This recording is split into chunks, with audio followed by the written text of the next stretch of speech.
Welcome back. So I'm on camera and I just realized I got a lot of laundry in the corner. So we're just tilting it off to the side here. So thank you for tuning in to today's show. I know your time is really important to you. Time is the only currency that we have. It's the only currency that matters.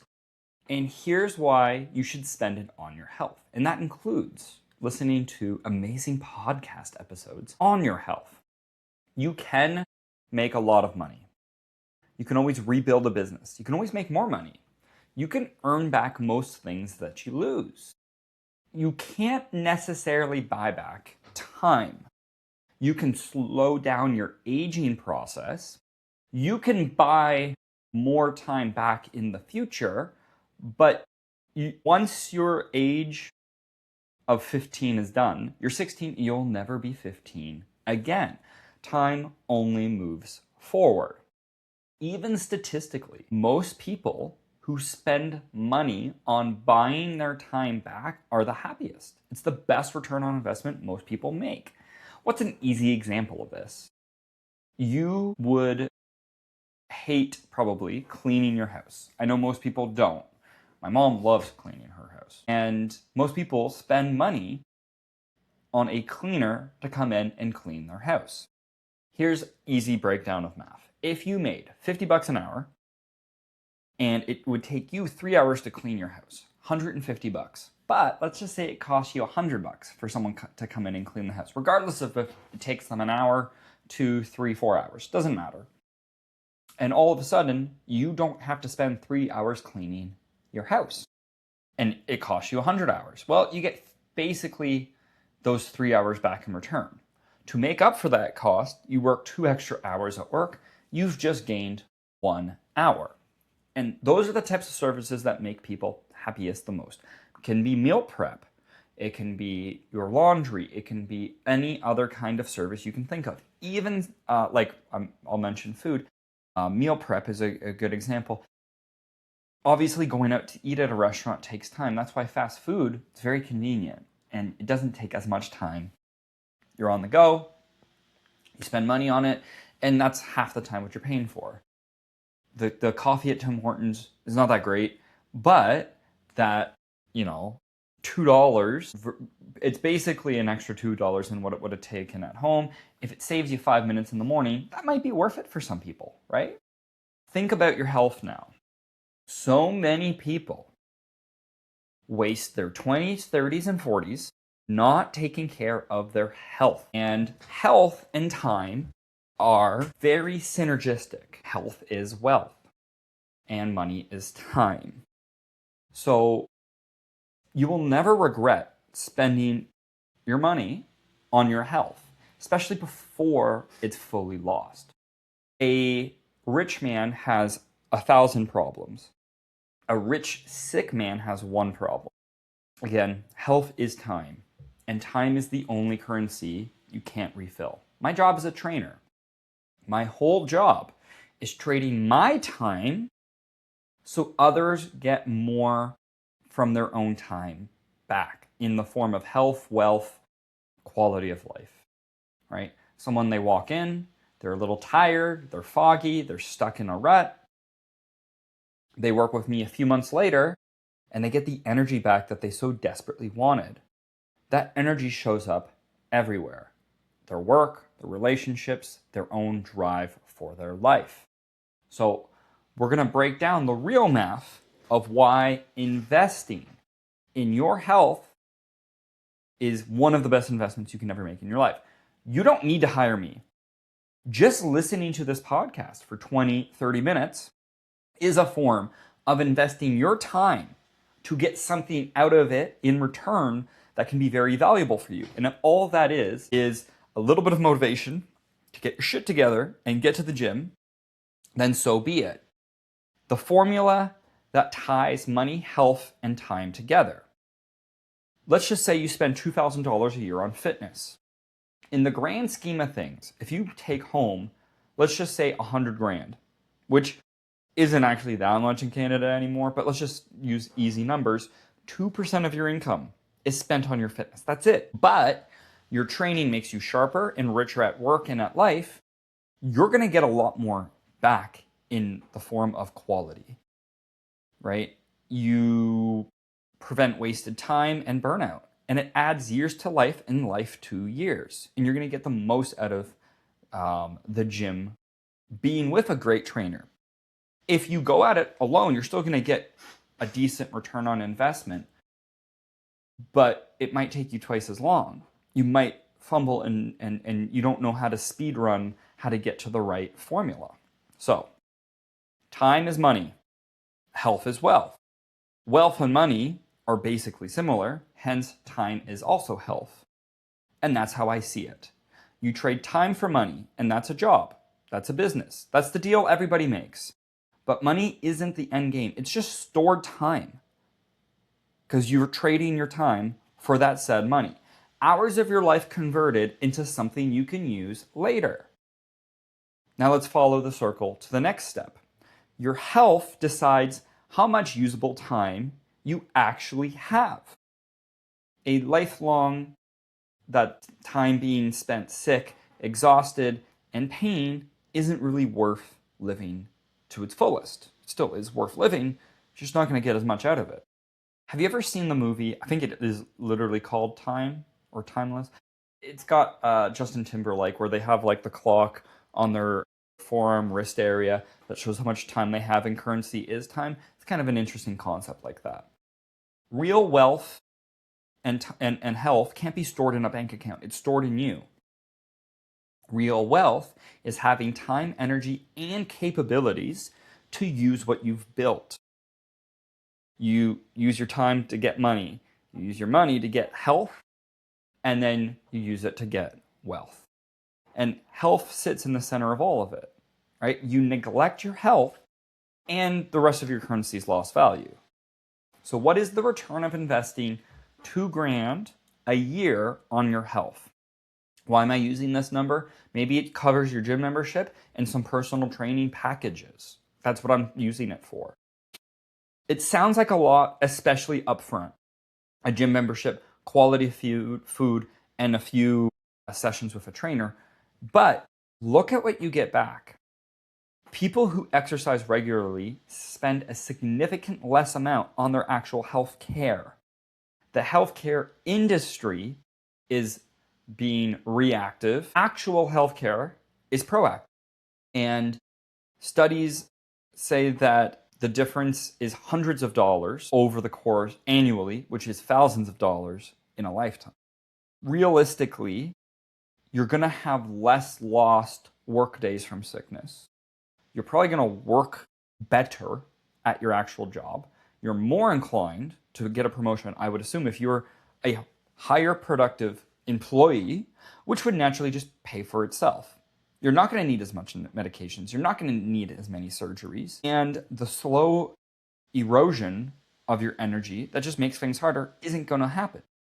$2,000 a year is like buying an index fund for your body. You put it in consistently, right? It's just about, I want to say it's like $170 a month. It's less than a car payment. It's half of my car payment, realistically, actually. And it pays out over time. You won't notice it necessarily at first. And it's hard to measure, but I bet you twin studies, one person works out regularly, one person doesn't, it would be a dramatic difference 5, 10, 15 years down the line.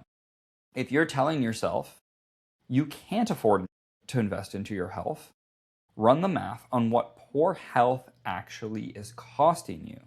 And the number is going to be bigger than what it is. Trying to save money in the short term usually makes you lose money in the long term. Fitness makes you sharper and richer. It's the thing most people miss. Exercise doesn't necessarily change your body, it changes your brain. And having a better brain, usually the bank account follows. Having a better body and brain, the bank account follows. Physical activity is linked to better focus, faster decisions, stronger memory. And when you train, blood flow gets increased to your brain. And it triggers better mood, more mental clarity, and you literally think better. There's an income angle. People who regularly exercise end up making about 9-10% more in some research. let's go back to that $100,000 mark. 2% is $2,000. 9% on the short side, 9 grand more. You're telling me you wouldn't want 9% more of a raise? That's massive, especially with this inflation. Consistent training builds up discipline, energy, confidence, and those traits show up in how you perform, how you lead, and how you carry yourself. If you're an employee and you show up sharper than everyone, where everyone's tired, it's 8, 9 a.m., you're going to outperform your peers. If you're an entrepreneur, you have to have the energy and stamina to outwork and outthink your competition. Becoming a better version of yourself is always going to get closer to your actual potential. And yes, it does take some time. You will get that time back in energy in the moment, let alone 10 years from now, 20 years from now, when your biological age and chronological age are very different. What is biological age? How old you actually are. What is chronological age? No, sorry, got those two mixed up. Biological age is how old your cells are. Chronological age is how old you actually are. You could be 31 and look 40, and you can be 31 and look 27. I like to think I look half decent for my age. I'm trying my best out here. Most people, again, think that working out costs them time. It buys it back. When you're fit, you sleep deep. You wake up better. You stop losing afternoons to that 3 p.m. crash. You handle stress without it flattening you for days, weeks. Exercise is one of the most effective tools we have for managing stress, preventing burnout. Lowers your cortisol, boosts your mood, gives your central nervous system a way to reset. Think about how much time you currently lose to brain fog and lack of motivation, poor sleep and being constantly tired, getting sick, falling behind, and stress that wrecks your focus. Fitness shrinks and minimizes all that. You get hours back, you get better hours, you get more capacity to take on more, recover faster, and still have something left over for the people and projects you care about. A higher ceiling on what you can do without breaking is one of the returns on investments. Of course, then there's longevity, living longer and living better. Adding years to your life matters, but adding life to your years matters more. Research here is overwhelming. Regular physical activity is one of the strongest predictors of lifespan. People who hit recommended activity levels add years to their life than those who don't. And it's quality years to your life. Strength training keeps your muscles strong, your bones strong, you stay independent longer, you recover from surgeries better, sickness is better. The cardiovascular has a protection on your heart and brain. Movement keeps you doing things that you love, so you keep doing them, and it's a spiral up. Playing with your kids, traveling, and working on what actually excites you. Nobody wants to live to 90 if the years of 70 to 90 fucking suck, where you're frail and you're stuck in a chair. But the goal is to be an 80-year-old who still hikes, still lifts, and still is active, then that's no problem. That's the version of old age that's not luck. It's built over time. So let's get you maximizing your time in the gym. Train with a plan. Most of you probably don't have enough experience to train without a plan and don't know what intuitive training is. So have a plan, keep it simple, and progress. See what your numbers are and add progressive overload. Compound movements are what's going to give you the best bang for your buck with the amount of time that you have at the gym. Squat, deadlift, row, press in different planes. All right? You're going to get the most strength with the least amount of time. You don't need to do bodybuilder splits. That's not as effective given a short period of time. Sure, if you have 6 hours to work out, amazing. I'm not talking to you. I'm talking to the people who have an hour to 2 hours a week. Squat, deadlift, press, horizontal, vertical, row, horizontal, vertical, and carry heavy shit. Focus on strength training and your steps. Lift with intensity and try to minimize your distractions. If you have a plan, stick to it, stick to your rest periods, because you'll probably get caught scrolling on your phone a little bit. Be consistent, and you can apply intensity over a while, right? Aim for 2 to 3 workout sessions a week, every week, without burning out. if you happen to be able to afford, which most of us should at least a little bit, work with a trainer. Even if it's just for a short period of time, the amount that you're going to learn and you're going to speed run your journey. If you worked 3 months with me, you're going to get to a knowledge and skill level that most people would take a couple years to get to, especially if you're a newbie and a beginner. You should come in with clear goals, tell them what you want to focus on, but also trust their judgment. This is what I want to do. What do you think of that? And be honest with your life. We're not here to judge. Your sleep, stress, and schedule matter. I'm really big on not trying to figure out what's optimal, but what you're actually going to do and that you can stick to it. And you can treat these sessions like it's education. A good trainer will teach you. That's why I'm putting these podcasts out there. And you need to do the work between the sessions. That hour that you work with your trainer once a week is great. The other 167 hours, you need to sleep, you need to eat decent, you need to get your steps in, and you let the trainer take care of everything else. A skilled trainer is going to compress years of trial and error into months. Again, I've been working out 18 years, and if you worked with me for 3 months at the low cost, 1 hour per week of that, let's just say it's $900. I think it's around there. You're going to speed run and download 18 years of trial and error and working out and being a varsity athlete and being a coach for 8+ years now. You're going to download a good chunk of change into that. Again, treating it like it's education for $900. And I'm not the best trainer out there. I'm a very good trainer. I know I'm good at what I do. I'm very passionate about what I do. But you're telling me you can't afford that one time to work with someone who's fairly elite? Get your priorities straight. What's more important than your health? If you have children, you might say your children. That's fair. Wouldn't they benefit from having a healthier parent who's able to give in so much more to them? Well, my parents are sick. Maybe your parents are 90. You still got to take care of them. You can't pour from an empty cup. Most of my clients are willing to pay the price, which I do think personal training is expensive. That doesn't mean that it's not valuable. I have well over 20 clients at any given time, and they get a lot out of what I'm able to provide for them. It's more than just workouts. It's accountability. It's keeping their schedule on track. Being told what to do. The accountability is a big thing, not just of showing up to the workout, but doing the work outside of the workout. And they maybe just don't want to work out. They don't like to work out, but they know that this is just something that's way more enjoyable when you have somebody who can help guide you. And every dollar you earn, every business you build, every dream you chase, none of it fucking matters if you don't have the time and energy to enjoy it, or you're just sick regularly, or you die at 67. Haha, 67. You retired at 63, you die at 67. You had 4 years. If you had been working out, maybe you get to 77. Now you would have 14 years. Maybe you got to retire earlier because between 20 and 64, you actually were pretty fit and you were able to get more work done in that amount of time. There's so many variables here. Stop treating health like it's an expense. It's actually an investment. It's extremely high return that's almost guaranteed. Actually, it is guaranteed to have a greater return of what you put into it. It's almost 10x. That's the math I did one time. I did the math.